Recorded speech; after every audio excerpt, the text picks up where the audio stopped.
अब उसके बाद में वो व्यक्ति यदि बोल नहीं पा रहा है तो उसके बाद में हमें क्या करना पड़ेगा कि उस व्यक्ति को देखना है कि उसकी सांस चल रही है, नहीं चल रही है। और सांस चलने के लिए हमें 2-3 तरीके हैं, जैसे कि आप लोग उसके छाती पे हाथ लगा के देख सकते हैं कि उसकी छाती ऊपर नीचे हो रही है, नहीं हो रही है। यदि छाती से पता नहीं चल रहा है तो आप उसे छू करके नाक के पास अंगुलियां या अपना गाल नाक के पास रख करके पता कर सकते हैं कि उसमें नाक से गर्मी का एहसास हो रहा है, नहीं हो रहा है। इससे आप पता लगा सकते हो कि वो व्यक्ति सांस ले रहा है या नहीं ले रहा है। देन इसके बाद में हम देखेंगे कि उसकी हार्ट बीट चल रही है, नहीं चल रही है।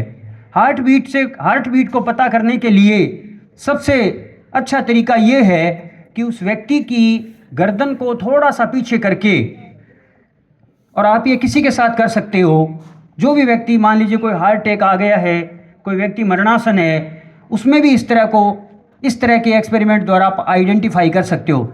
उस व्यक्ति की गर्दन को थोड़ा सा पीछे करके, और ये 3 अंगुलियां हैं हमारे, 3 अंगुलियों को आप गर्दन के दाईं या बाईं तरफ रख करके और उससे जो नाड़ है गर्दन के, उसके कंपन को महसूस करके और उसकी हार्ट बीट का पता लगा सकते हो। इस तरह से उस व्यक्ति के जिंदा या मर जाने का पता आप पहले लगा सकते हो। इसके बाद में यदि मान लीजिए उसको ब्रेथ भी नहीं कर रहा है, वो उसकी हार्ट बीट भी नहीं है, तो अब उस व्यक्ति को यदि मान लीजिए कोई सहायता नहीं आए, एम्बुलेंस नहीं आए, तो उस तक हम उसे बचाने के लिए क्या कर सकते हैं। और अब यहाँ पर एक बहुत महत्वपूर्ण क्रिया शुरू होती है, वो है CPR। किसी भी व्यक्ति को जो कृत्रिम सांस दिया जाता है वो प्रक्रिया है CPR, कार्डियो पल्मोनरी रेस्पिरेशन। और ये बहुत ही इम्पोर्टेंट है, और हमारे देश में इसको देने की ट्रेनिंग जो है या लोगों को इसकी समझ है वो बिल्कुल नहीं है, और इस कारण से ज़्यादातर लोग हैं वो दम तोड़ देते हैं। और ये जो प्रक्रिया है CPR, इसे संजीवनी प्रक्रिया कहते हैं, संजीवनी प्रक्रिया कहते हैं। और ये बहुत इंपॉर्टेंट है। आज मैं आपको हैंड्स ऑफ करके यहाँ दिखाऊंगा।